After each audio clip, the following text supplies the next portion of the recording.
자, 전 세계에서 똑같이 동일한 프로그램을 가지고 왁코 킥복싱이 각기 클럽, 체육관 내에서 수련이 되어지고 있어요, 현재. 그래서 그러한 프로그램, 여기 나와 있는 프로그램들은 킥복싱의 전체의 기술이 다 포함되어져 있다라고 하는 것이 아니라 킥복싱의 필수적인 기술들이 상당 부분 포함되어져 있다라고 보시면 됩니다. 그러니까 오늘 제가 이제 이 세미나를 진행을 할 때 전체의 컨비네이션에 이르기까지 전체의 내용을 다 설명을 하게 되면 이건 4시간을 설명을 하더라도 모자라기 때문에 필수적인 기술들만 제가 여러분들한테 설명을 해드릴 거고, 여러분들 이메일로 저한테 이메일을 보내주신 분들한테는 이미 이 자료를 다 보내드렸습니다. 그 자료를 보시고 그 기초 기술을 알게 되면 컨비네이션 기술은 쉽게 알 수 있기 때문에 이해하는 데는 어렵지 않으실 거예요. 근데 만약에 여러분들 이메일로 안 가 있다라고 한다면 저한테 이메일 주소를 안 보내신 거기 때문에 이메일 주소를 저한테 보내주시면 이 자료를 전부 다 배포해 드리겠습니다. 이건 우리 대한킥복싱협회 저만 가지고 있는 자료예요. 전 세계에도 없는 자료입니다. 왜? 여기 있는 나오는 모든 그림들, 이런 좋은 그림들 말고 허접한 그림들은 다 제가 그린 거기 때문에 저만 가지고 있는 거기 때문에 원하시면 전부 다 배포를 해드리겠습니다. 자, 첫 번째 보시는 게 화이트 벨트에서 옐로우 벨트. 쉽게 말씀드려서 흰 색깔 띠에서, 흰 띠에서 노란 띠로 가는 과정에 들어가야 될 훈련, 프로그램, 전술, 기술, 컨비네이션까지도 다 포함이 되어져 있어요. 그 부분에 대한 설명입니다. 자, 첫 번째는 여러분 뭐 기본적으로 다들 하고 계신 거죠. 기본적인 스트레칭이 첫 번째 단계에서 들어가 주게 되고요.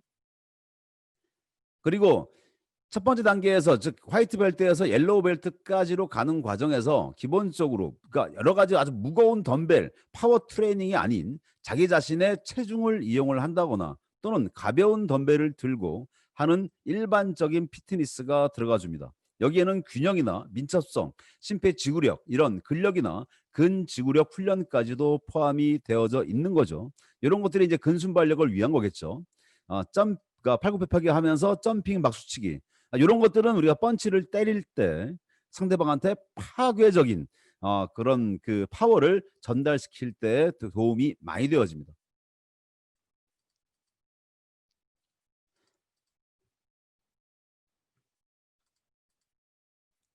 자, 우리는 두 가지 스탠스 가드가 있어요. 여러분들 아시는 분들은 알다시피 사이드 스탠스 가드가 하나 있고요. 또 하나는 프론트 스탠스 가드가 또 하나 있어요. 이것은 펀치와 킥의 컨비네이션 할 때 굉장히 그 근접전에서 굉장히 유리한 그런 포지션이죠. 사이드 스탠스 가드 포지션은 상대방한테 치고 빠질 때 보다 더 유리한 포지션, 그리고 펀치보다는 보다 킥에 집중되어진 포지션이 바로 사이드 가드 포지션이죠. 언제든지 뒷발로 상대방의 뒤후리기나 뒤차기, 백킥 같은 것들을 언제든지 활용할 수 있기 때문에 사이드 가드 포지션이 많이 활용되어집니다. 어느 종목에 우리 킥복싱에 포인트 파이팅이라고 하는 종목이 있고요. 뒤에 설명을 드릴 거예요. 그리고 라인트 컨택이라고 하는 종목이 있습니다.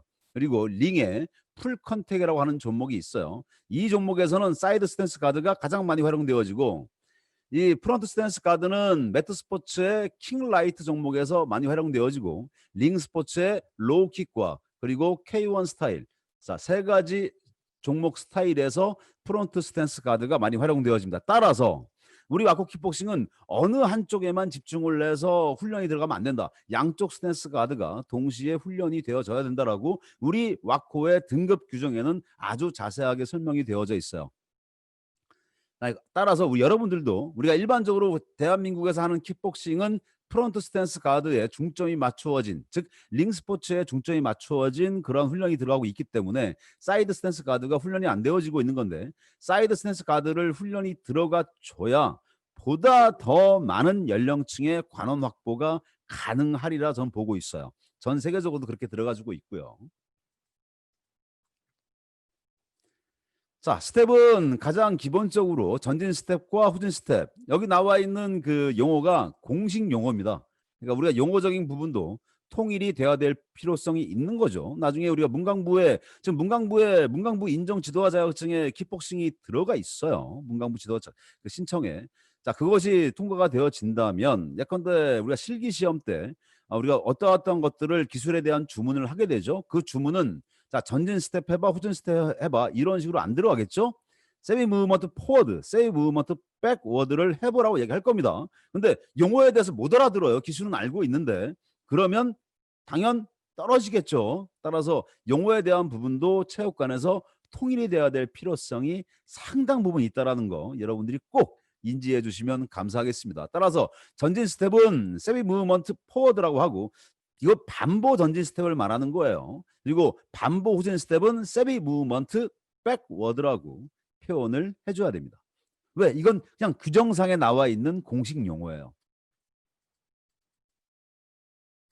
그리고 무브먼트 포워드는 반보 전진 스텝이 아니라 한 걸음 전진 스텝을 말하는 거죠. 무브먼트 백워드는 역시 마찬가지로 한 걸음 후진 스텝을 말해주는 겁니다. 이러한 것도 역시 프론트 스탠스 가드와 사이드 스탠스 가드 양쪽에서 동시에 훈련이 되어져야 돼요. 뿐만이 아니라 우리가 오소독스라고 하는, 즉 오른손잡이를 말하는 거죠. 그리고 사우스포가 있죠. 왼손잡이죠. 양쪽 스탠스에서도 역시 동일하게 훈련이 되어져야 된다는 거, 그것도 명심해 주시면 감사하겠습니다.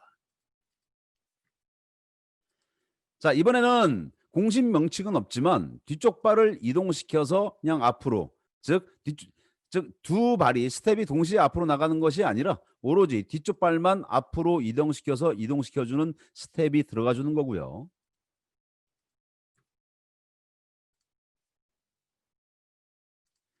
그리고 방어 기술에서는 블로킹 하이라고 해서 어굴적으로 날라오는 그런 펀치의 스트레이트성 펀치에 대해서 바깥쪽으로 맞고 안쪽으로 막는 것을 블로킹 하이라고 하고요. 그것을 몸통으로 날라오는 프론트킥이라던가 그리고 몸통으로 날라오는 스트레이트성 펀치에 대해서 바깥쪽으로 쳐내고 안쪽으로 쳐내는 걸 블로킹 바디라고 합니다. 블로킹 바디라고, 이 부분도 역시 마찬가지로 명칭 관련되어져서는 유의할 필요가 있죠. 그 다음에 들어오는 프론트 킥에 대해서 아래로 그렇게 밑으로 직선으로 쳐내는 동작을 블로킹 로우라고 해요. 그래서 이 부분도 좀 중요한 부분인 것 같아요. 자, 이건 뭐 여러분들 모르시는 분들이 없을 거예요. 원투 스트레이트 말하는 겁니다. 잽하고 스트레스 들어가 주는 거고, 역시 이것도 마찬가지로 프론트 스탠스 가드와 사이드 스탠스 가드가 들어가 줘야 되고, 그리고 오소독스와 오른발 제비죠. 오른손 제비죠. 사우스포 왼손 제비죠. 양쪽 스탠스에서 동시에 훈련이 되어져야 돼요. 우리가 포인트 파이팅 경기에서 가장 많이 쓰여지는 펀치 중에 하나가 바로 이 백피스트입니다. 이 백피스트는 스피닝 백피스트는 한 바퀴 돌아서 상대방을 가역하는 것을 의미하지만, 백피스트는 그냥 선 자세에서 회전이 없이 그냥 잽을 치듯이 상대방을 등주먹으로 가역하는 가벼운 펀치, 득점을 얻기 위한 펀치로 많이 활용되어지는 게 이 백피스트예요.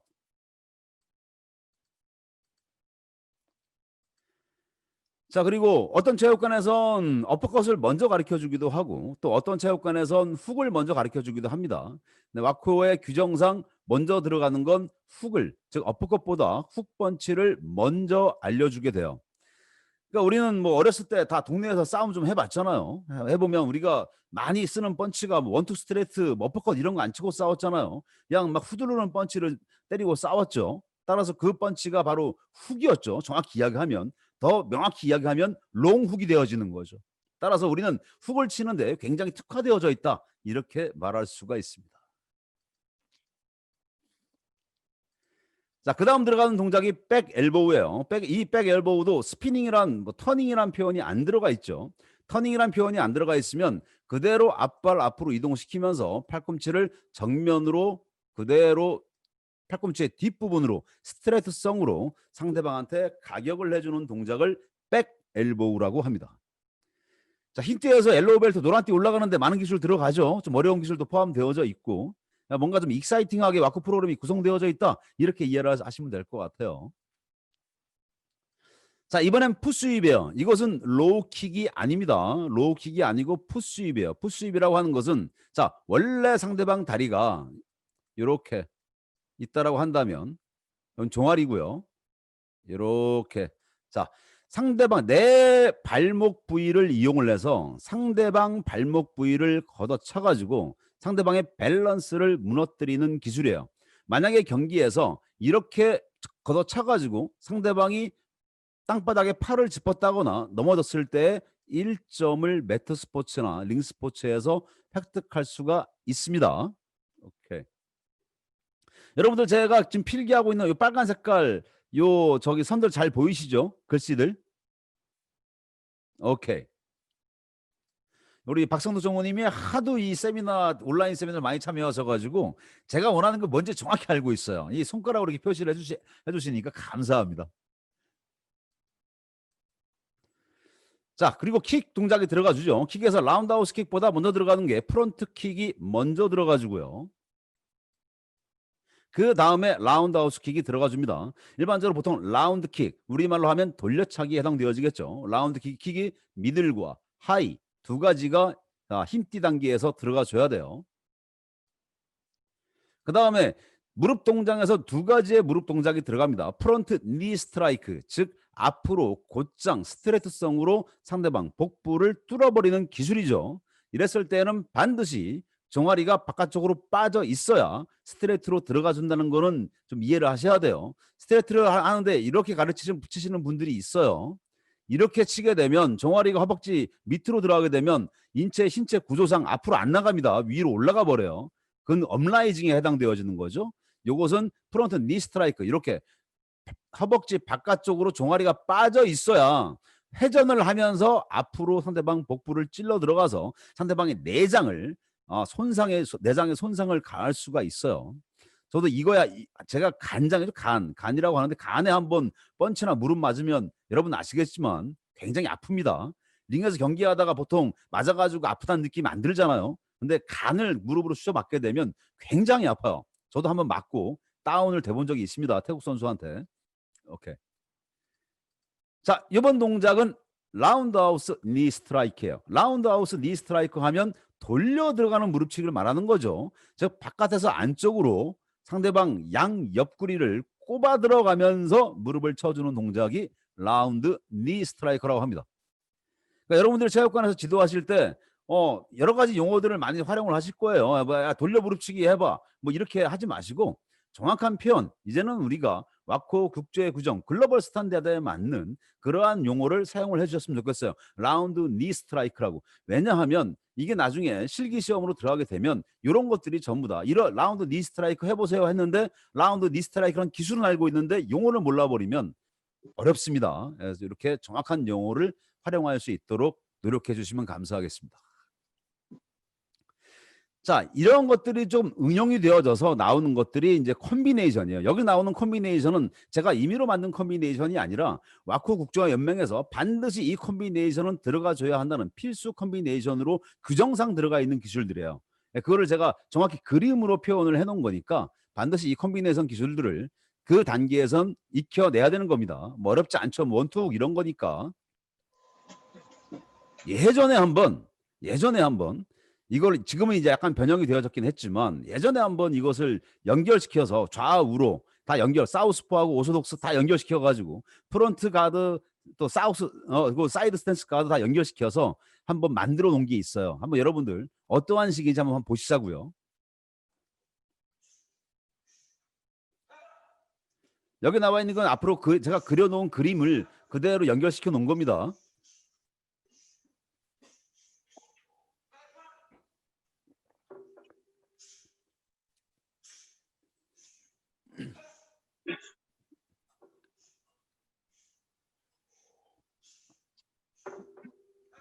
자, 이번 단계에서 다 배웠던 것들이죠. 우리 화이트 단계에서.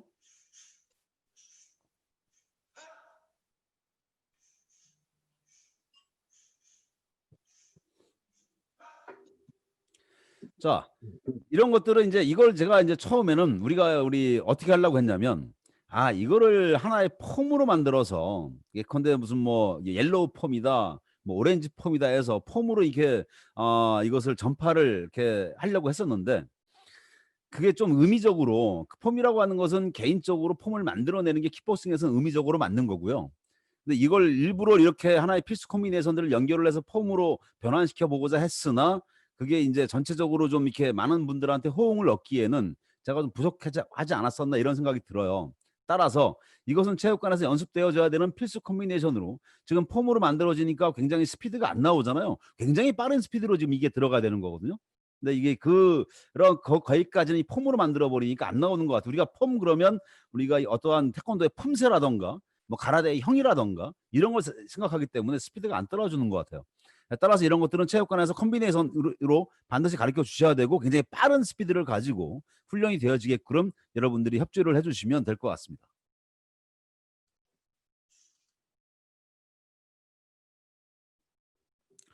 자, 그 다음엔 이제 타틱이에요. 전술이에요. 전술에 대한 부분은 디스턴스예요. 서로 간의 거리를 익혀내는 거죠. 짧은 거리와 그리고 중간 거리, 그리고 하나는 긴 거리를 이용을 해서 한 사람이 다가오면 한 사람은 뒤로 빠지는 거고, 또는 상대방이 다가오면 내가 뒤로 빠지는 식으로 해서 숏, 이거 미들, 이거 롱, 디스턴스가 긴 거리에서 짧은 거리에 이르기까지 그거를 계속 조절하는 그런 훈련 방법 중에 하나입니다.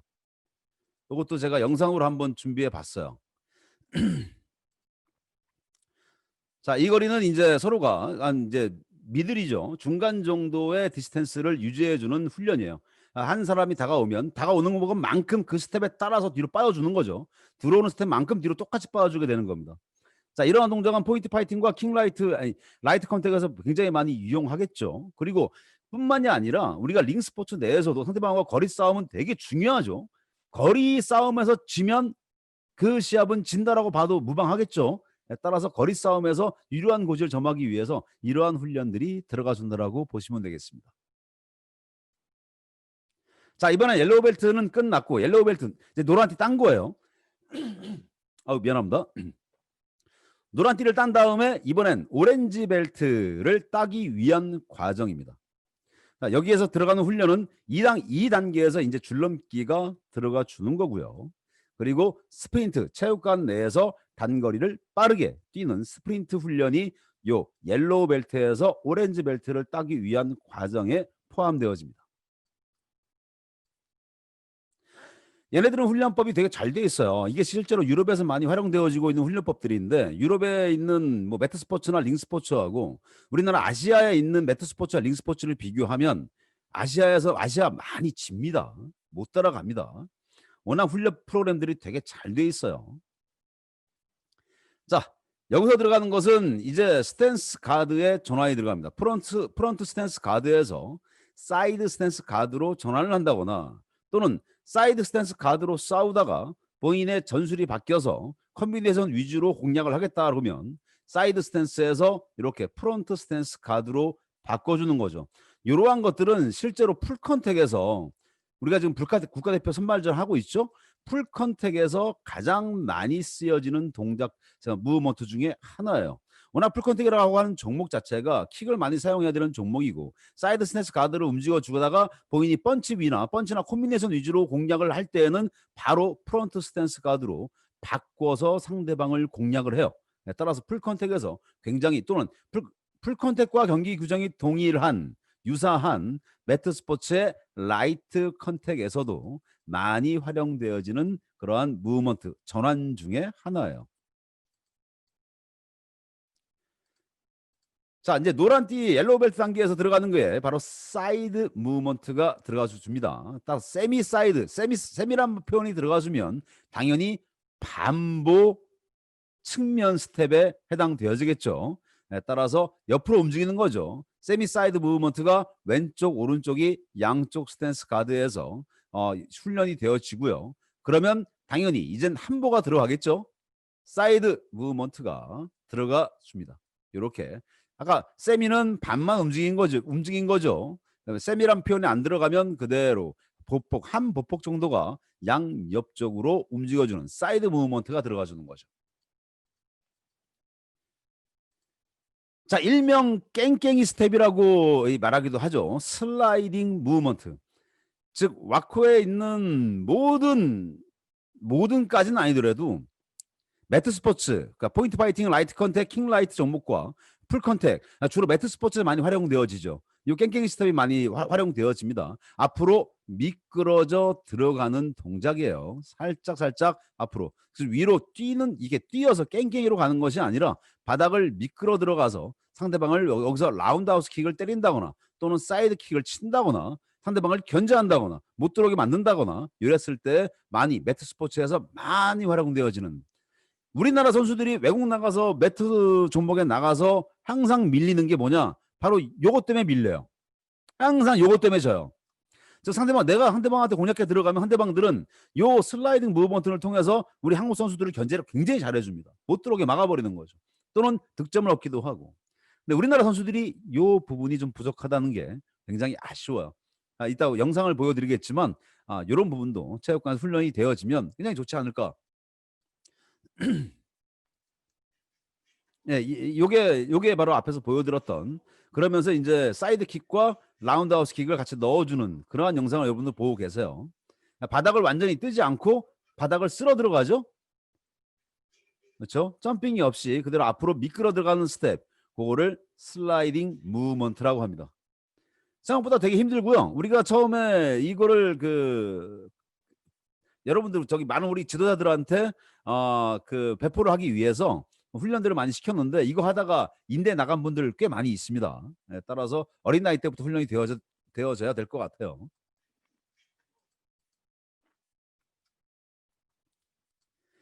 그리고 이제 한 가지 제가 이제 요 펜스를 켰을 때 여러분들이 그 스마트폰 화면을 이렇게 딱 터치하시면 이런 것과 같은 이 스크래치가 남게 돼요, 화면에. 요 부분은 조금 더 좀 유의해 주세요. 자, 그리고 기본기술은 심블록, 다들 아실 거예요. 정강이 맞기, 심블록이 2단계에서 들어가 주고요. 그리고 슬리핑 동작이 들어가 줍니다. 상대방 들어오는 펀치, 스트레스성 펀치에 대해서 좌우로 살짝 무릎을 굽어서 피해주는 동작이죠. 슬리핑 기술이 들어가 주고요. 그리고 프런트 엘보가 들어가 줍니다. 업라이징이 아니에요. 업라이징은 이렇게 아래에서 위로 어퍼컷 형식으로 상대방의 턱을 가역하는 거지만, 프런트 엘보는 그대로 앞쪽으로 쭉 가드에서 팔꿈치를 이용해서 앞으로 툭 쳐들어가는 것이 바로 프런트 엘보우죠. 그래서 프런트 엘보우 기술이 들어가 줍니다. 그리고 2단계에서 무에타이 클린치가 들어가주게 되는 거고요. 킥복싱이라고 하는 게, 유럽에서 발전되어진 킥복싱이라고 하는 것이, 물론 출발점은 아시아에서 출발이 되어졌죠. 근데 유럽에서 발달되어질 때는 모든 무술이 마찬가지입니다. 굉장히 변형이 되어지고, 굉장히 합성이 되어지고, 굉장히 융합되어지는 식으로 이 변모를 하는 것들을 볼 수가 있어요. 따라서 매트 스포츠의 이 킥복싱은 태권도나 가라데의 킥 기술이 다 상당 부분 포함되어져 있고요. 우슈의 기술도 포함되어져 있고, 거기에 복싱의 기술이 가미가 되어져 있습니다. 링 스포츠에는 당연히 무에타이 기술이 우리 킥복싱 안에 들어와 있어요. 그러니까 복싱의 기술, 무에타이 기술, 태권도의 기술, 가라데의 기술, 이런 것들이 전부 다 융합되어진 게 와코의 킥복싱이라고 보시면 됩니다. 당연 무에타이 클린치, 빰이 2단계에서 훈련이 들어가지고요. 기본적인 여러 가지 이제 대처하는 방법들, 잡혔을 때 어떻게 안쪽을 점령해 나가는 그러한 기술들, 완전히 잡혔을 때 상대방과 대등하게 이끌어 나갈 수 있는 여러 가지의 팔 움직임 등, 이러한 것들이 2단계에서 들어가 주는 거고요.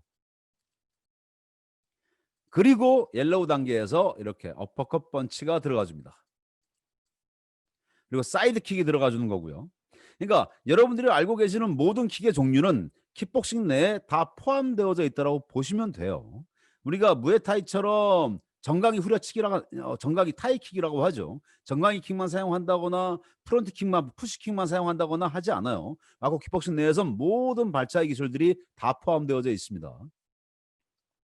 그리고 여러분들 잘 아시는 로우킥이 들어가지고요. 그리고 스위핑 힐킥이 들어가 줍니다. 스위핑 힐킥은 뒤꿈치를 이용을 해서 그대로 뒤쪽 발로 한 바퀴 돌아서 상대방의 허벅지나 또는 종아리나 무릎 관절을 후려차는 것을 스위핑 힐킥이라고 합니다. 오케이. 요것도 많이 활용되어지는 거죠. 자, 훅킥도 2단계에서 들어가 주는 거죠. 훅킥이라고 하는 것은 우리나라 말로 하면 태권도의 후려차기를 말하는 겁니다. 훅킥이라고 하는 기술, 이 훅킥에 대한 그 실전성은 굉장히 우수하고요. 특히나 매트 스포츠 경기에서 득점을 위해선 훅킥의 활용도는 거의 뭐 돌려차기, 라운드하우스 킥과 대등하다, 이렇게 말할 수가 있어요. 그리고 도끼차기라고 하는, 일명 도끼차기라고 하는 X킥이 들어가 줍니다. 근데 여기 나와 있듯이 인워드 X킥이라고 되어 있죠. 바깥쪽에서 안쪽으로 찍어 차는 걸 말합니다. 이것도 마찬가지로 혹시 이 X킥도 매트 스포츠 경기에서 활용도가 굉장히 높아요. 우리가 매트 스포츠에선 뒤꿈치로 상대방을 찍어 차면 반칙입니다. 안 돼요. 오로지 몸만 가지고 이 발바닥만 가지고 상대방을 찍어 차야 돼요. 그래야만 득점에 성공할 수가 있어요. 자, 이번엔 이너드를 배웠으니까 아웃사이드를 배워야 되겠죠. 바깥쪽으로 찍어 차버리는 겁니다. 안쪽에서 바깥쪽으로 찍어 차는 거죠. 자, 이번에 이제 컨비네이션 동작이 들어가 주는 거예요. 그러니까 지금까지 배웠던 동작들을 필수 컨비네이션 식으로 연결이 되어져 있는 거니까 요건 여러분들이 자료를 참고를 하시되 이런 것들은 좀 유념해서 보셔야 될 게, 아까는 그냥 원투였잖아요. 잽을 때리고 슬라이딩 무브먼트로 최소한 1m 앞에까지는 미끄러 들어가면서 오른쪽 라이트 스트레이트를 때려줘야 됩니다. 그래서 이렇게 슬라이딩이라고 표시를 해놓은 거예요. 이런 것들은 여러분들이 이해하시면서 보셔야 돼요. 자, 나머지는 어려운 것들이 없고요. 자, 그 다음에 여기서 들어가는 훈련은 일단 기본적으로 거울 앞에서 섀도우 파이팅, 섀도우 복싱이라고 하는데 와코에서 공식적으로 사용되어지는 건 섀도우 파이팅이라고 표현을 하고 있어요. 근데 이것은 거울 앞에서 자신이 하는 모든 기술의 동작을 보면서 하는 걸 말하죠. 따라서 노란 띠에선 당연히 자기가 가상의 상대방을 그려놓고 그렇게 그림자 복싱을 하긴 힘드니 거울을 보면서 먼저 자신의 기술을 가다듬는 식으로 들어가 주는 거죠. 그 다음에 백워크, 샌드백 치기가 2단계에서 들어가 줘야 됩니다. 그리고 우리가 알아야 될 거, 수련생들이 다 알아야 돼요. 킥복싱의 역사와 발전에 관한 포괄적인 지식을 습득을 해주고 있어야 됩니다. 자, 킥복싱의 역사는 아시아에서 출발되어진 것이 맞죠. 모든 무술들은 아시아에서 출발되어진 게 맞습니다. 그러다가 1970년도에 풀 컨택 가라데를 하고 있던 사람들이 가라데에서 탈피하고자 풀 컨택 경기를 만들었어요. 가라데는 주먹으로 얼굴 세게 못 때리죠. 순도매라고 해가지고 상대방을 툭 건드는 식으로 득점을 하는 거잖아요. 그런 것들을 지양을 하고 완전 세게 링 위에서 완전 세게 들어가는 방식을 택해서 그 경기를 풀 컨택이라고 했어요. 그러다가 풀 컨택이 아니고 이것을 일본이 킥복싱이라는 표현을 쓰고 있는데 우리도 이것을 킥복싱이라고 이름을 붙이자라고 해서 1970년도에 와코가 발족이 되어진 겁니다. 그래서 지금까지 굉장히 다양한 무술들의 어떠한 그 융합에 의해서 근대 무술, 정확히 이야기해서 현대 무술로 발전이 되어지고 있는 게 바로 와코의 킥복싱이에요. 오케이. 자, 공간에서의 격투 상황과 스텝을 이용한 다양한 이동의 습득이 필요하다. 그러면 우리 매트 스포츠에서 어떻게 스텝이 들어간지 한번 볼까요?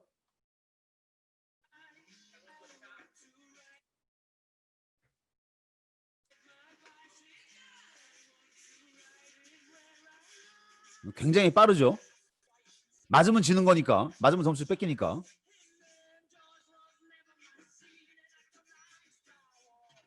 그러면 저기 요 부분이죠. 오케이.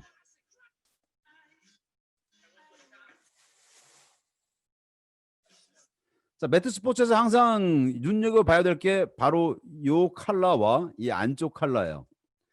그러니까 여기까지 발이 나가면 괜찮아요. 근데 이 파란색 매트 바깥쪽으로 한 발이라도 나가면 1점이 감점되어집니다. 1점이 감점되어져요. 따라서 그걸 경계 알고 있으라고 다른 색깔로 표현을 해놓은 겁니다. 뭐지? 약간 넘사벽이 자, 음속으로 제가 해놓을게요. 오케이. 자, 따라서 이 상황에서 옆으로 사이드로 빠지고 돌고 하는 연습들이 매트 스포츠 내에선 굉장히 많이 훈련이 되어져야 돼요. 우리나라에서 특히 제가 한 가지 좀 당부드리고 싶은 거, 이 장외가 발생이 되어지면 감점을 줘야 됩니다. 장외가 발생되어지면. 근데 많은 심판분들이 장외가 발생이 되어졌음에도 불구하고 그냥 중앙으로 불러서 경기를 재개시키는 분들이 많이 있어요. 그러시면 안 됩니다. 본인이 밀려서 나간 것이 아니라 자기가 도망치다가 또는 스텝을 밟다가 한 발을 밖에 나갔으면 마이너스 1점이에요. 포인트 파이팅에선 마이너스 1점이 마이너스 1점이에요. 포인트 파이팅에선. 근데 우리가 나라에서 지금 경기하고 있는 킹라이트와 또 설명해드렸던 라이트 컨택에선 마이너스 1점은 곧 마이너스 3점이에요. 큽니다. 마이너스, 그러니까 컴퓨터 스코어링 시스템이 마이너스를 누르게 되면 각 부심의 점수에서 3점씩을 다 까버립니다. 토탈 마이너스 9점이 날아가는 거죠. 한 부심당 마이너스 3점이 날아간다는 거, 이거 유념하셔야 됩니다. 장애 몇 번 발생하면 그 선수 지는 거예요. 근데 장애가 반칙임에도 불구하고 장애의 반칙을 안 주는 심판분들이 꽤 있습니다. 그런 것들은 조금이 아니라 완벽하게 2021년도에는 정석대로 들어가 주셨으면 하는 게 제 바람이고, 그렇게 해야 공정한 경기가 이루어질 수 있어요. 자, 이제 오렌지 벨트를 땄어요. 자, 이번에 이제 초록 색깔, 초록 띠 따기 위한 과정입니다. 오렌지 벨트에서 그린 벨트로 올라가는 과정이죠. 이때는 무슨 훈련이 들어가냐? 인터벌 트레이닝이 들어가면, 인터벌 트레이닝은 두 가지를 가지고 있죠. 하나는 런닝을 활용하는 방법이 있고, 또 하나는 서킷을 이용하는 방법이 있죠. 돌아가면서 잠깐 시간에 짧은 휴식 시간을 넣어주고 반복적인 운동을 돌아가면서 했던 동작을 계속 반복을 하는 거죠. 런닝 같은 경우는 천천히 걷기, 빠르게 달리기를 반복을 해주는 거죠. 인터벌 트레이닝. 요즘에 제가 좀 다이어트에 관심이 많아가지고 살을 좀 한 12kg 정도를 뺐어요. 뺐는데 저 역시 마찬가지로 어떻게 뺐냐? 요 인터벌 트레이닝으로 뺐습니다. 그 예전에는 저는 42km 마라톤 선수였어요. 예전에는. 근데 이제 지금은 뛰고 싶어도 못 뛰죠. 이제 몸이 아프니까, 다리가 아프니까, 체력도 안 되고요. 근데 이 인터벌 트레이닝을 짧은 구간 동안 지속 반복적으로 하니까 체중 감량에 굉장히 많은 도움이 되어지더라고요. 그래서 일반적 과학적으로 논문에 증명이 됐습니다. 똑같은 속도로 쭉 달리는 것보다 이렇게 인터벌로 해가지고 몸에 변화를 주는 게 훨씬 더 체중 감량에 도움이 되어지더라라는 얘기죠. 그냥 참고로 말씀드린 거예요. 자, 이번엔 가드와 포지션의 전환입니다. 자, 이렇게 프론트 스탠스 가드, 오소독스, 오른발잡이에서 왼발잡이로 순식간에 바꾸면서 프론트에서 사이드 스탠스로 바꿔주는, 한꺼번에 바꿔주는 그런 동작이에요. 여기 마찬가지로 프론트 스탠스 가드에서 사이드 스탠스 가드에서 싹 프론트 스탠스 가드로 바꿔주는데 오소독스와 사우스포스를 동시에 같이 바꿨죠. 방향을 바꿔버린 거죠. 이러한 가드 포지션에 전환이 들어가주고요. 그리고 세미 서클 무브먼트가 들어가줍니다. 세미 서클 무브먼트는 회전 스텝을 말하는 거예요. 반보 회전 스텝. 그것을 굳이 영어로 표현하자면 세미 서클 무브먼트라고 하죠. 자, 암블록이라고 하는 것은 들어오는 훅성 펀치라든가 그리고 엘보우 같은 것들을 그리고 암블록으로 막아주는 거죠. 이것을 일명 텔레폰 블록이라고 하기도 하죠. 전화 받듯이 전화를 받는 거니까 텔레폰 블록이라고 하기도 해요.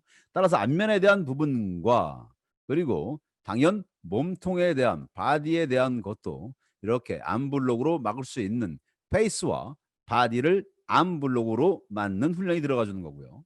기술이 들어가 주는 거고요.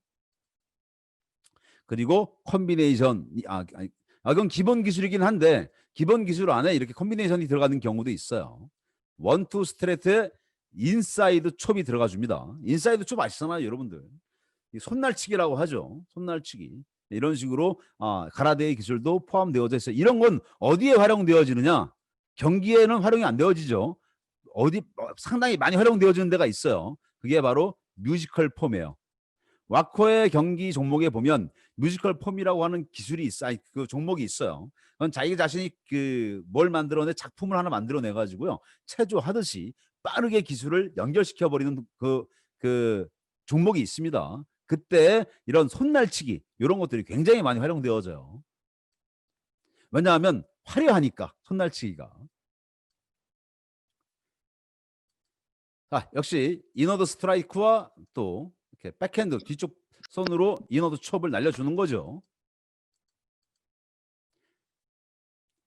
그 다음에 스탠스 가드를 갑자기 바꾸고 나서 그 다음에 공격 원투 스트레이트가 들어가는 것도 기본 기술 안에 포함되어져 있습니다. 그러니까 갑자기 그림상에서 여러분 확인이 가능하겠죠. 갑자기 싹 바꾸고 난 다음에 그 다음에 펀치. 예전에 이런 것도 많이 훈련했던 걸로 기억이 나요. 자, 이번엔 오른발로 뒤쪽 발로 풋스윕, 상대방의 발목을 걷어참과 동시에 참발을 바닥에 놓지 말고 그대로 아웃사이드 엑스킥으로 상대방의 머리를 찍어 차는 겁니다. 이것도 역시 마찬가지로 기본 기술이에요.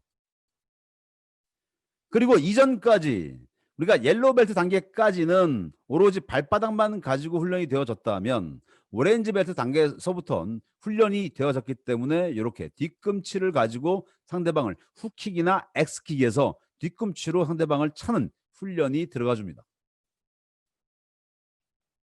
자, 상대방 우리가 지금 아웃사이드 로우킥 쭉 연습이 들어갔었잖아요. 그러면 상대방 허벅지 안쪽을 걷어 차는 그런 인사이드 로우킥에 대한 스킬 연습이 들어가 주는 거고요. 그리고 여기서 이제 터닝 훅킥, 우리가 흔히 말하고 있는 뒤돌려차기를 말하는 거죠.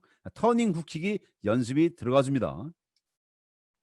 우리 여러분들 좀 우리가 킥복싱을 오리지널이라고보다도 일본 스타일의 킥복싱을 해왔던 분들이 한 가지 조금 우리가 좀 고려를 해야 될 부분이 바로 이러한 그 터닝 훅킥, 즉 우리가 그동안 잘 훈련하지 않고 실전에 활용하지 않았던 그러한 기술들을 풍부하게 활용할 필요성이 있다라고 봐요. 왜냐하면 저도 이제 그 만화 애니메이션을 얼마 전에 그 외국 갔다 오면서 애니메이션을 봤는데 격투왕 바퀴라고 아시죠? 격투왕 바퀴. 요즘에 넷플릭스에서 나오는데 격투왕 바퀴를 보시면 바퀴가 그 잘 만들어진 몸을 가지고 막 섀도우 복싱 오프닝 장면에 막 섀도우 복싱 하는 게 나온단 말이에요. 그냥 우리가 알고 있는 기본 킥복싱 스타일의 기술들이 많이 나오죠. 무릎치기도 나오고 펀치도 나오고 그러다 이런 터닝 후킥 장면도 많이 나옵니다. 대단히 멋있잖아요. 저도 격투왕 바퀴의 그 오프닝을 딱 보면서 다시 킥복싱 훈련을 하고 싶다라는 동기부여가 생기더라니까요. 그러니까 보여지는 부분도 굉장히 중요한 게 있기 때문에 반드시 이러한 기술들도 우리가 일본 스타일의 킥복싱을 했던 분들도 반드시 이런 기술들을 들어가 줘야 이것이 오리지널 킥복싱이다. 오리지널 킥복싱은 일본 스타일의 킥복싱이 아니라 세계 스타일의 킥복싱이 오리지널 킥복싱이라 이렇게 말할 수가 있어요. 따라서 이러한 훈련도 많이 들어가 주셨으면 좋겠습니다. 자, 이번엔 프론트킥이 들어가 주는데 그냥 프론트킥이 아니라 이렇게 슬라이딩 앞으로 쭉 미끄러 들어가면서 디딤발이 앞으로 미끄러 들어가면서 뒤쪽 발로 상대방을 프론트킥을 쳐버리는 거죠. 슬라이딩 무브먼트가 같이 포함되어지는 겁니다. 그리고 인워드 엑스킥의 연속, 연타치기를 말하는 거죠. 아웃워드 엑스킥의 연타치기를 말하는 거고요. 자, 사이드킥을 때린 다음에 두 가지 연습이 여기 단계에서 들어가 줘야 됩니다. 발을 바닥에 놓고 그 다음에 다시 훅킥을 때려주는 거죠. 요거 하나 하고 사이드킥을 때리고 나서 다리를 접고 바닥에 놓지 않죠. 그 다음에 훅킥을 두 가지 동작을 찬발을 바닥에 놓지 않으면서 연타치기로 들어가는 두 가지 훈련이 같이 들어가 줘야 돼요. 또한 여기서 뭐가 들어가 줘야 되냐면 이렇게 처음에는 숙달이 안 됐을 때는 제자리에서 멈춰 있는 상태에서 제자리에서 들어가 주고 숙달이 되어지면 뭘 이용한다? 항상 슬라이딩 무브먼트를 이용하면서 이렇게 두 가지 킥 기술이 같이 들어갈 수 있도록 해주시는 게 좋습니다. 자, 그리고 2단계에서 점핑 프런트 니 스트라이크가 들어가 줍니다. 프런트 니 스트라이크는 무릎치기를 앞으로 치는 거죠. 올려치기가 아니죠. 따라서 뛰어서 상대방의 앞면을 강타시키는 일명 우리는 플라잉 니킥이라고 알고 있죠. 프런트 니 스트라이크가 들어가 줘야 되고요. 그리고 지금까지 배웠던 모든 기술들은 점핑 킥으로 훈련이 되어져야 됩니다. 예컨대 점핑 라운드하우스 킥, 점핑 훅킥, 점핑 엑스킥 이런 식으로 점핑 사이드킥 지금까지 배웠던 모든 킥 기술을 점핑 킥으로 연결을 시켜줘야 돼요. 어렵죠? 오렌지 벨트인데 우리로 치자면 이제 3개월 된 수련생들인데 점핑 킥을 알려줘야 되죠. 원래 유럽이라고 하는 나라가 또 세계 기준이 승단 기준이 굉장히 까다로워요. 우리나라 승단 기준이 전 세계에서 아마 가장 빠를 거라고 저는 예상을 하고 있어요. 근데 다른 나라의 승단 기준은 우리가 보통 1년을 1단으로 놓고 보면 다른 나라들은 2년, 3년 이렇게 놓고 보는 경우가 많이 있기 때문에 그런 조금 더 난이도가 높은 기술들이 아래쪽 단계, 아래쪽 벨트에서 포함되어져 있는 게 특징 중에 하나예요. 자, 이번엔 정지 상태에서 그대로 찬발을 차고 바닥에 놓지 않고 다리를 이렇게 벤트 구부린 상태에서 연타로 차고 접고 하는 거죠. 라운드하우스 킥을 최소 5회 이상 반복을 해줘야 됩니다. 자, 여기서는 거울을 보지 않고 섀도우 파이팅이 들어가 주는 거죠. 누구랑? 가상의 상대방과 함께 들어가 주는 거죠. 상상으로 그려내는 거죠. 상대방들을 그려내고 상대방이 나한테 이런 공격을 하면 내가 이렇게 피하고 반격을 하고 때리고 뭐 블리츠하고 이런 식으로 들어가 준다는 얘기입니다. 섀도우 파이팅이 들어가지고요. 그 다음이 들어가는 게 콤비네이션이에요. 콤비네이션 부분은 넘어가도록 하겠습니다. 자, 이런 부분들 콤비네이션 살펴봐야 될 게 이런 부분들. 즉 이렇게 됐을 때는 찬발을 바닥에 놓고 그 다음 때리는 연습, 그리고 찬발을 놓지 않은 상태에서 훅킥을 때리고 사이드킥으로 바로 연결되어진 연습, 슬라이딩으로 미끄러 들어가는 연습, 요게 세 가지 같이 들어가줘야 돼요.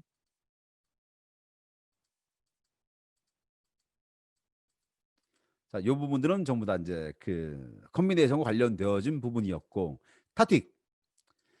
자, 오렌지 벨트에서는 상대방한테 혼돈을 주는, 즉 페이크에 대해서 훈련이 들어가 줘야 한다는 얘기예요. 킥 페이크를 한다거나 펀치 페이크를 한다거나 이렇게 이런 식으로 계속 페이크 주는 동작만 계속 훈련이 들어가 줘야 되는 게 오렌지 벨트 단계에서 들어가 줘야 되는 거예요.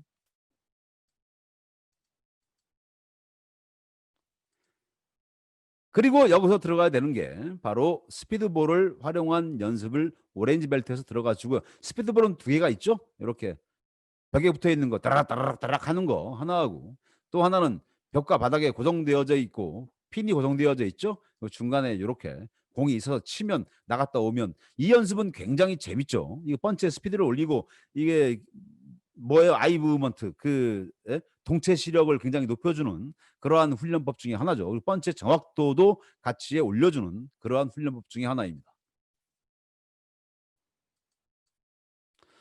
자, 여기서 이제 그 앞에 나와 있는 바와 같이 킥복싱 경기 종목의 전문적인 지식이 필요하다.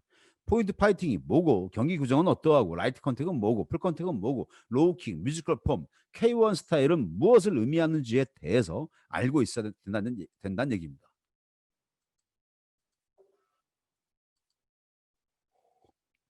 자, 여러분들이 지금 보시는 건 포인트 파이팅 경기입니다. 한번 보시자고요. 굉장히 빠르죠. 경기가 펜싱 같죠. 한번 치고 공격 성공하면 바로 득점 무효하고 경기가 재개되어지는 겁니다. 득점하면 수도배요. 자, 1점 얻었죠. 3명의 심판에 의해서 2명, 최소한 2명의 심판의 동의를 얻어야 됩니다. 자, 펀치 들어갔죠. 조그만데 되게 빠르죠. 네, 상당히 큰 빠른 스피드를 가지고 있어요. 계속 거리 싸움 해주고 있고요.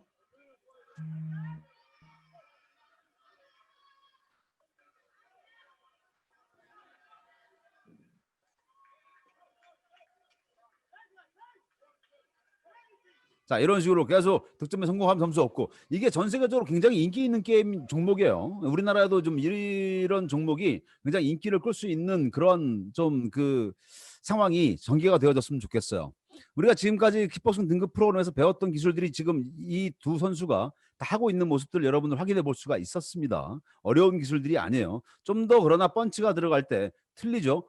펀치가 들어갈 때 선수들의 발이 멈춰 있는데 상체는 앞으로 숙여져 가지고 펀치가 길게 들어가는 모습들을 많이 볼 수가 있습니다. 왜? 나는 안 맞고 상대방을 때려서 내가 득점을 해야 되기 때문에. 이건 흡사 펜싱과 같은 경기니까 그렇다는 거 여러분들이 인지를 하고 있어야 됩니다. 자, 이번엔 라이트 컨택이에요. 라이트 컨택은 중간에 스톱이 없어요. 서로 공방을 계속 펼칩니다. 포인트 파이팅 기술과 거의 흡사해요. 보시자고요.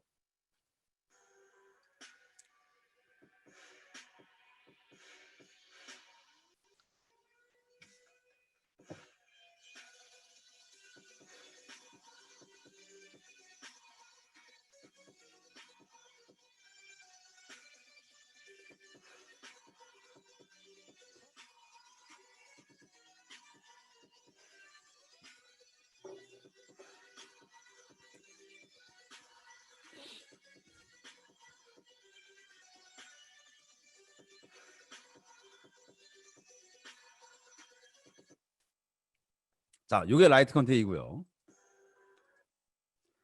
자, 요건 킹 라이트입니다. 우리가 많이 하고 있는 종목이죠.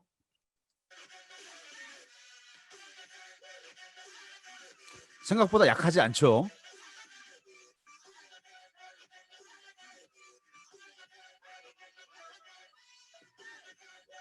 요게 푸스입이고요.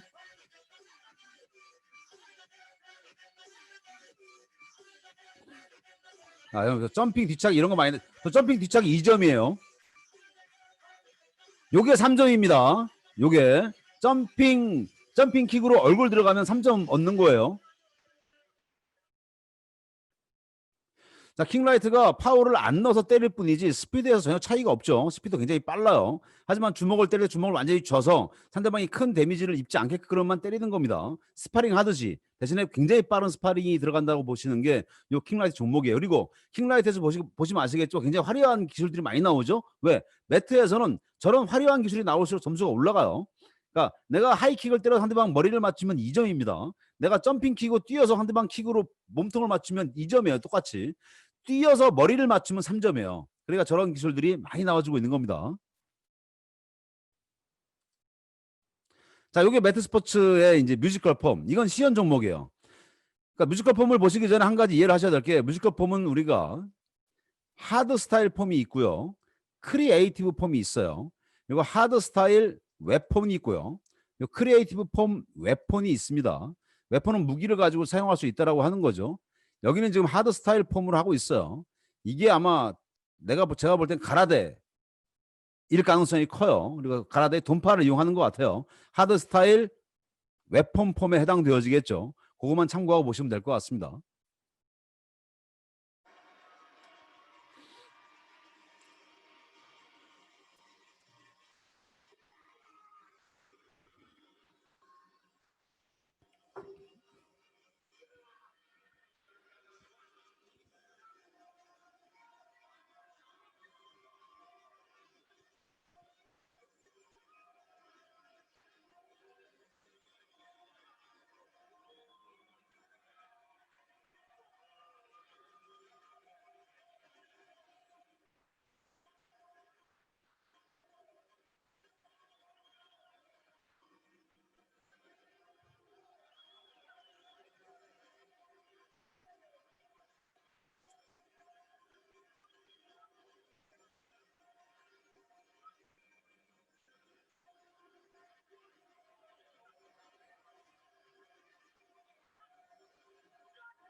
이런 식으로 뮤지컬 폼도 굉장히 그 서양 내에선 되게 인기를 많이 끌고 있어요.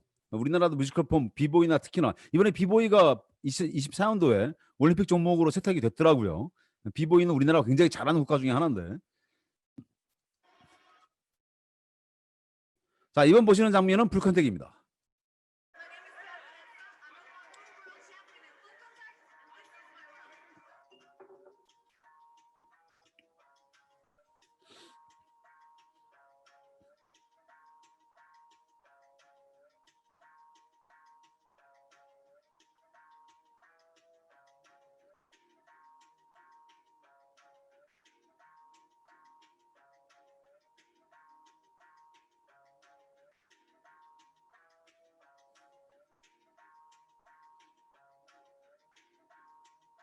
그래서 선수들 세죠. 빠르고.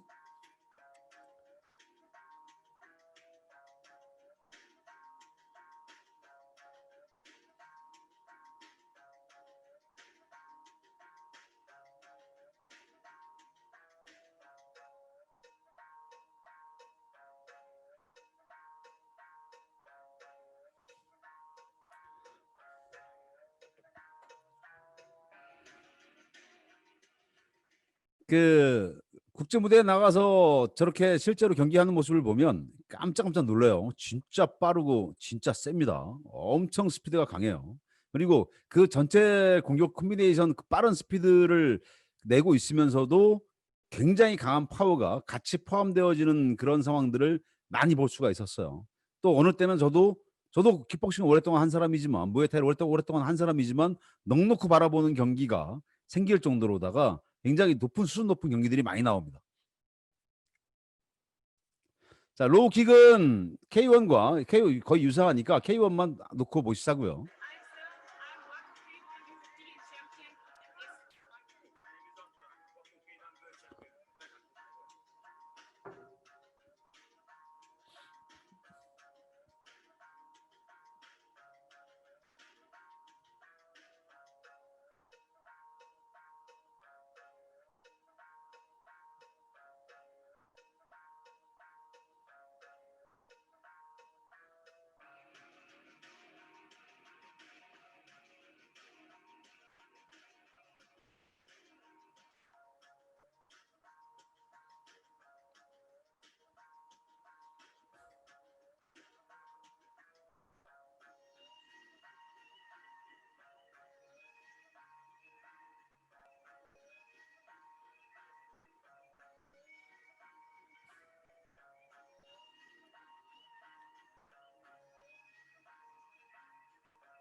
자, 보다시피 와코 킥복싱에는 굉장히 다양한 종목들을 보유를 하고 있고 이러한 종목들이 하나하나의 종목들마다 독특한 매력을 같이 가지고 있어요.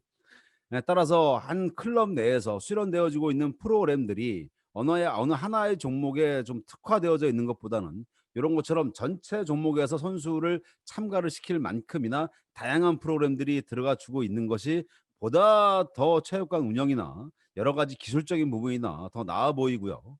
따라서 그렇게 들어가라고 들어갈 수 있는 프로그램을 이제 오늘 제가 여러분들한테 지금 강의를 하고 있는 거고요. 요 프로그램들이. 그래서 이 프로그램 내에 있는 기술들을 익히게 되면 저기 전 종목에 참가가 가능한 그러한 기술들을 체육관 선수 또는 동호인들이 전부 다 익혀 나가게 되는 겁니다. 자, 오렌지 벨트에서 그린 벨트로 올라가기 위해선 뭘 해야 된다? 최소 1회 이상의 대회에 참가를 해야 되는 겁니다.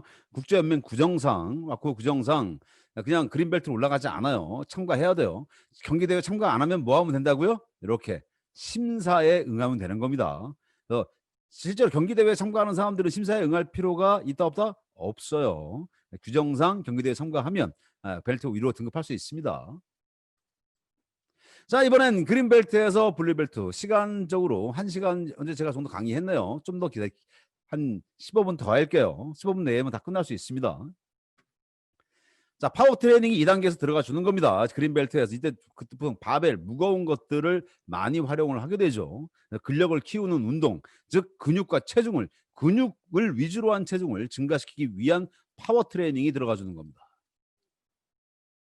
그리고 방향 이전과는 다르게 완전히 앞쪽을 보고 있다가 뒤쪽을 보게 되는 거죠. 완전 방향 전환이 들어가 주게 되는 거고요. 무브먼트에서. 이때부터는 기술이 많이 안 들어갑니다. 기술의 숙련 이런 것들이 많이 들어가요. 팜 스트라이크가 이 단계에서 들어가 줍니다. 팜 스트라이크는 손바닥 가장 아랫부분으로 상대방 가격하는 거죠. 아랫부분으로 치는 걸 말하는 겁니다. 오케이. 이것도 역시 마찬가지로 뮤지컬 폼에서 굉장히 많이 활용되어집니다.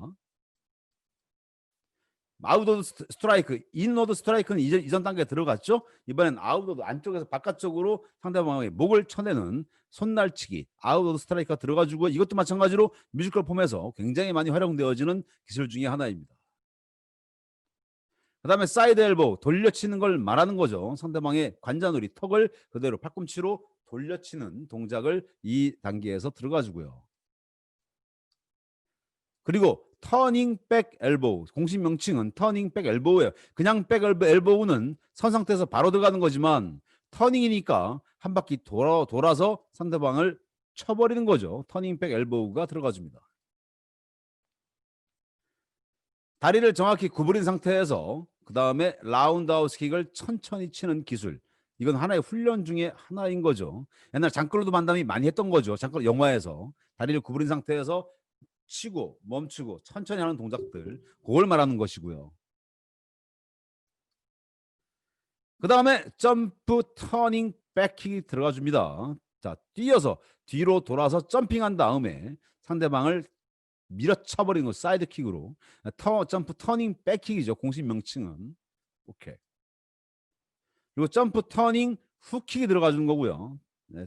그러니까 뛰어 뒤돌아차기죠. 우리나라 말로 표현하자면.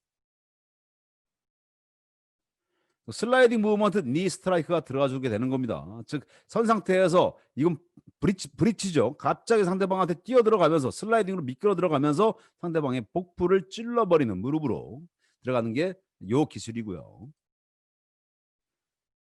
그리고 슬라이딩 무브먼트를 밟으면서 최소 5회 이상 이런 식으로 계속 라운드하우스 킥을 연결시켜 주는 겁니다. 라운드하우스 킥 또는 사이드 킥 이런 식으로 연결을 시켜 주시면 돼요. 자, 요런 거죠. 요걸 말하는 겁니다. 지금 이 보여준 게. 자, 이거를 계속 연습을 해 들어가는 거죠. 이게 연습이 돼야 포인트 파이팅이건 라이트 컨택이건 가능하죠. 그리고 실제로 K1이나 로우킥 경기에서 아까 이런 동작들도 많이 나왔어요. 왜? 이 선수들은 전부 다 포인트 파이팅, 라이트 컨택 선수 생활 다 했던 사람들이 K1 선수 생활을 하고 있기 때문에 기본적으로 이런 기술들이 습관화가 되어져 있어요. 몸에 배어져 있다는 얘기죠.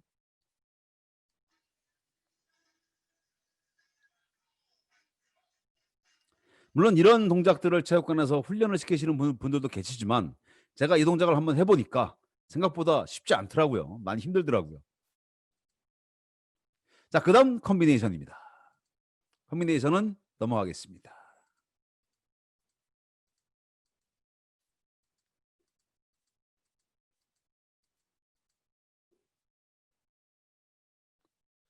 어려운 동작들이 좀 많이 포함되어져 있어요. 점프, 터닝, 엑스킥이라고 하죠.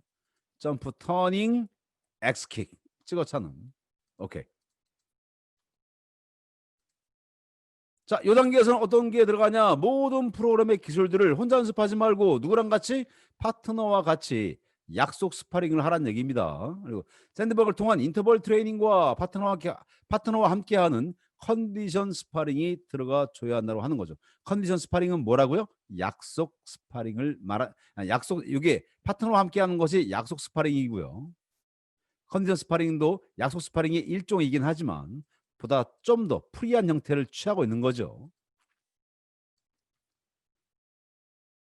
자, 블루벨트를 획득하기 위해서는 뭐를 해야 되느냐? 최소한 1회 이상의 지도자 세미나에 참여를 해야 되고요. 그리고 이 등급을 획득하기 위해선 최소 1회 이상의 경기 대회에 참가를 해야 되는 겁니다. 아까 그린벨트 올라가기 위해서 경기 대회에 1회 이상 참가했잖아요. 그리고 나서 그린벨트에서 블루벨트로 올라가는 그 기간 동안에 뭘 하면 된다? 경기 대회에 참여를 시켜주시면 됩니다. 심사 없이 바로 올라가는 거죠. 그렇지 않으면 심사에 응심하여야 한다라고 나와 있습니다. 자, 이번엔 블루에서 브라운 벨트로 올라가는 거예요. 이제 브라운 벨트부터는 진한 색깔로 바뀌게 되는 거죠. 따라서 2단계에선 서킷 트레이닝이 들어가 주게 됩니다. 인터벌 트레이닝하고도 거의 비슷하죠. 회전을 하면서 똑같은 동작을 쭉 모든 동작들을 다 하고 돌아오는 거죠. 이러한 것들을 맨몸으로 할 수도 있고 기구를 활용할 수도 있고 서킷 트레이닝의 종류는 워낙 많기 때문에 그냥 서킷 트레이닝을 훈련시킨다라고까지만 하고 넘어가도록 하겠습니다. 자, 요 단계에서는 그대로 뒤쪽 발을 이동해서 한 바퀴 앞으로 뒷발을 이동해서 앞으로 이동한 다음에 다시 한 바퀴 돌아서 터닝 백킥이나 터닝 훅킥이나 터닝 백킥을 쳐주는 겁니다. 자, 요 기술이 들어가 주는 거고. 그리고 앞에서 배웠던 모든 프로그램 내의 킥들을 점프 터닝 킥으로 연결시키란 얘기예요. 점프 터닝 엑스킥, 점프 터닝 백킥, 점프 터닝 훅킥, 점프 터닝 라운드하우스 킥, 이런 식으로 다 훈련이 들어가 주라는 얘기입니다. 그리고 기본 기술에 섀도우 파이팅이 들어가 주는데 섀도우 파이팅도 세 가지로 나누어서 들어가 주라는 얘기예요. 하나는 펀치로만 1분 동안 섀도우 파이팅이 들어가고, 또 하나는 킥으로만 1분 동안 섀도우 파이팅이 들어가지고, 또 하나는 컨비네이션으로만 1분 동안 들어가 주는 거죠. 1분 동안은 펀치, 1분 동안은 오로지 킥만 사용해서 그 자체의 스킬의 어떤 스피드나 정확도 등을 높여주는 거고요. 세 번째는 컨비네이션 기술을 올려주는 거죠. 즉 펀치 사용하다 킥하다 이렇게 하라고 하는 것이 아니라 펀치 킥 컨비네이션만 들어가는 겁니다. 자, 앞서 이야기했던 컨디션 스파링은 일종의 약속 스파링의 일종이라고 했잖아요. 이번엔 오픈 스파링이 들어가 주는 겁니다. 약속이 안 돼 있는 거죠. 가볍게 스파링이 들어가 주는데 어떻게? 나 세미나인 거 몰랐다. 자, 음소 해드릴게요. 오케이. 자, 어떻게 들어가냐? 1분 동안은 포인트 파이팅만 들어가준다. 1분 동안은 포인트 파이팅만 들어가주고 1분 동안은 라이트 컨택이죠. 스파링이니까 풀 컨택까지는 아니더라도 라이트 컨택만 스파링이 들어가주는 겁니다. 그리고 1분 동안은 로우 킥만 들어가주는 거죠. 따라서 체육관에서 운동을 하고 있는 선수 내지 수련생들은, 동호인들은 어느 한쪽 스타일의 킥복싱만을 익히는 것이 아니라 전체 스타일의 킥복싱을 다 익히게 되는 거죠. 왜? 1분 동안은 포인트 파이팅만, 1분 동안은 라이트 컨택만, 1분 동안은 로우 킥만. 요 세 가지 안에 킥복싱의 특성이 다 들어가 있잖아요. 그렇죠? 이렇게 오픈 스파링이 들어가 주는 거고요. 그 다음엔 컨비네이션입니다. 컨비네이션은 넘어갈게요.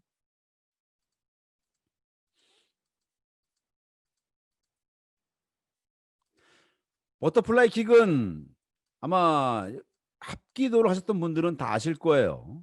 뛰어서 3번을 차는 거죠. 한 번 킥, 돌면서 또 한 번 킥, 떨어지면서 3번 터닝 백킥, 훅킥을 차주는 겁니다. 버터플라이 킥은 그건 유튜브 내에서 많이 나오니까 영상을 제가 올렸어야 되는 건데 그림으로 충분히 가능하기 때문에 이렇게 표현해놨어요. 이것도 컨비네이션 안에 들어가 있습니다.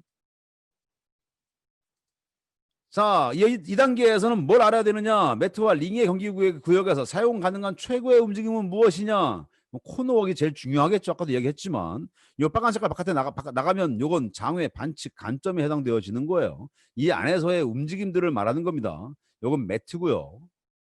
요건 포인트 파이팅이에요. 포인트 파이팅은 3명의 심판이 같이 올라와서 같이 움직입니다. 그래서 점수를 매기고 있죠. 라이트 컨택과 킹 라이트는 부심들이 앉아 있어요. 그래서 연속적인 공격에 점수 포인트를 부여하고 있죠. 링에서의 움직임도 역시 마찬가지로 이러한 특성들을 잘 활용하는 훈련 이런 게 들어가야 됩니다. 어려운 상황에서 언제 어떻게 벗어나야 되는지에 대한 부분들에 대한 훈련인 거죠. 자, 블루 벨트에서 브라운 벨트, 즉 파란 띠에서 갈색 띠로 올라갈 땐 요 기간 동안 최소 2회 이상의 경기 대회에 참가를 해야 됩니다. 요 기간 동안에. 그리고 그렇지 못한 경우에는 심사에 응심해야 되고요. 자, 이제 브라운 벨트에서 블랙 벨트, 이제 제대로 된 이제 1단으로 올라가는 과정이죠. 이때는 속도와 저항 훈련이 같이 들어가 줘야 됩니다. 덤벨을 가지고 원투치기를 한다거나 또는 스트레스성 훈련을 이렇게 저항을 줘서 훈련을 한다거나 이렇게 체육관에서 이건 뭐 여러 가지 기구가 있지만 체육관 끝에 철봉에 매달아 놓고 스프린트를 빨리 뛰면 되는 거죠. 이러한 속도와 저항 훈련이 들어가 주게 되는 거죠. 자, 이 단계에서는 특별한 기술이 더 가미가 되어지는 것이 아니라 기존 기술들을 변형을 시키는 훈련이 들어가 주게 되는 겁니다. 훅킥에 대한 변형이 들어가 주고요. 엑스킥에 대한 변형이 들어가 주고요. 그리고 모든 킥 기술에 대한 방어 기술이 들어가 주고요. 그리고 모든 기술을 사용을 했을 때 세미 무브먼트, 즉 반보 전진, 반보 후진, 반보 옆으로 사이드 스텝 밟아주는 거, 이것과 함께 실행이 되어져야 됩니다. 사이드 스텝을 옆으로 살짝 밟아주면서 후킹이 들어간다거나 또는 뭐 여러 가지 다른 뭐 펀치가 들어간다거나 이런 것들이 포함되어져야 한다는 얘기예요. 즉 프로그램 내 모든 기술들이 세미 무브먼트와 함께 훈련되어져야 한다고 하는 얘기입니다. 오케이. 이게 전부예요. 블랙벨트는 이렇게 변형되어지는 것만 익히는 거예요. 그리고 컨비네이션이 들어가 주는 거죠. 자, 이런 식으로 컨비네이션이 다양한 컨비네이션들이 포함되어져 있어요. 자, 이 단계에서는 뭘 알아야 되느냐? 이렇게 킥복싱 다양한 경기 종목에 대한 규정에 대한 풍부한 지식이 있어야 됩니다. 규정에 대한. 여러분들 아시는 분들은 아시겠지만 규정에 대한 부분들은 여기를 참고하시면 도움이 됩니다.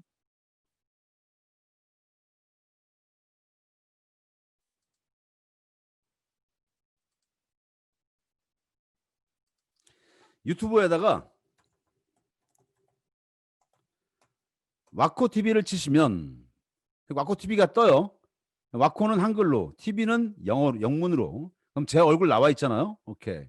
이거 클릭하시면 이렇게 킥복싱, 링 스포츠, 매트 스포츠 나와져 있습니다. 시간은 거의 1시간, 아마 이건 45분, 23분짜리네요. 짧은 거 하나 보시게 되면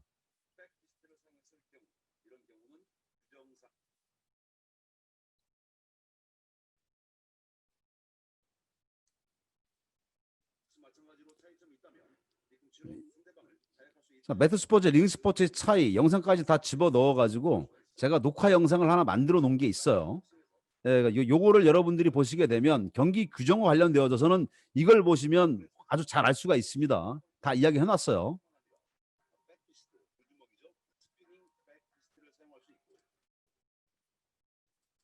유튜브에 와코 TV에 들어가시면 될 거고 아마 오늘 이 강의 영상도 웬만하면 지금 이제 이것도 녹화가 들어가고 있어요. 이 영상도 이 와코 TV에다가 업로드를 지금 할 생각이에요.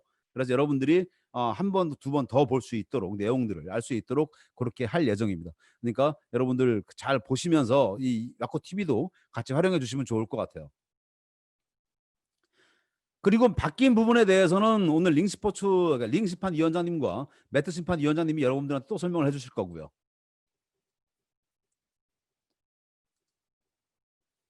오케이. 자, 이제는 1단을 딴 거예요. 1단을 따고 나서 2단으로 올라갈 때는 상당 부분 훈련도 훈련이지만 이 지식에 관련되어진 부분도 많이 포함되어져 있어요. 자, 킥복싱의 특성에, 즉 매트 스포츠와 링 스포츠의 특성에 대해서 명확히 알고 있어야 되고, 신체적인 특성과 근육의 특성에 대해서, 즉 킥복싱과 관련되어진 신체적인 특성에 대해서 알고 있어야 돼, 이해한다는 얘기입니다.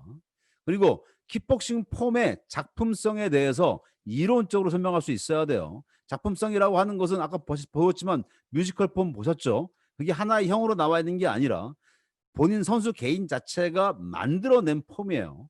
그렇게 연결 동작을 만들어내서, 자, 그러한 것에 대한 작품성에 대해서 이론적으로 설명할 수 있어야 한다는 얘기입니다. 즉 어떤 경원의 공연에 대한 예술성이라던가 이런 것들이 상당 부분 포함되어지겠죠. 뭐 창의성이라던가. 오케이. 자, 2단에서 3단으로 올라갈 때 훈련 기간, 경기 기간, 휴식 기간에 대한 계획을 수립할 수 있어야 돼요. 즉 동호인 내지 선수한테 직접 본인이 훈련시킬 수 있는 계획, 플랜을 짤 수 있어야 한다는 얘기입니다. 그리고 선수의 능력을 개선시킬 수 있는 경기 전이나 경기 도중, 경기 후의 영양 섭취에 대해서 알고 있어야 돼요. 근데 우린 물론 개인적으로 공부하시는 분들은 많이 알고 있겠지만 많은 분들이 여기에 대해서 전문적으로는 알지 못하기 때문에 오늘 특별히 국민대학교의 그 최규환 교수님을 초빙해서 여러분들한테 이 부분에 대해서 집중적으로 강의를 해달라고 제가 부탁을 드려놨어요. 제 강의 끝나자마자 바로 이 강의로 이어질 겁니다.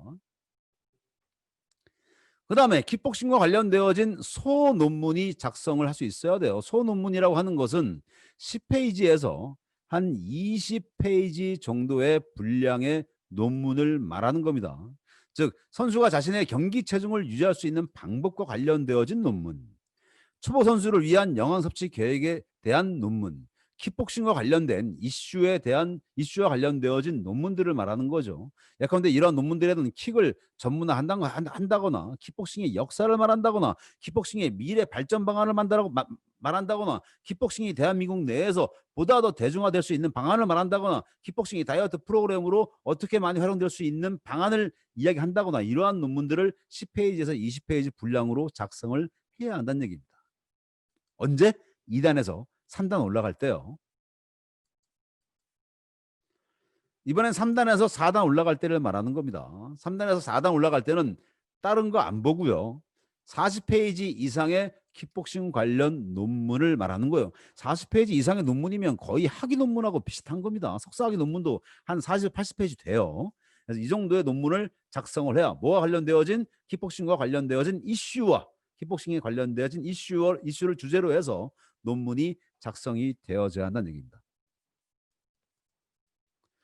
자, 5단 블랙벨트 이상은 이렇게 돼 있어요. 각 국가 킥복싱협회는 아시아 킥복싱 연맹의 기술위원회의 승인을 받고 5단 이상의 블랙벨트를 수여할 수 있다라고 나와 있습니다. 현재 제가 아시아 킥복싱 연맹 기술위원장은 제가 맡고 있으니까 지금 인도네시아나 필리핀이나 각 국가에서 5단 이상의 벨트가 나갈 그 단증에 나갈 땐 저한테 다 서류가 들어옵니다. 그래서 제 승인을 받고 5단 이상의 것들이 나가요. 근데 우리나라는 5단 이상자가 많지만 우리나라를 제외한 많은 국가에선 5단 이상자가 별로 없습니다. 뭐 회장 정도가 돼야 한 5단 되는 것 같아요.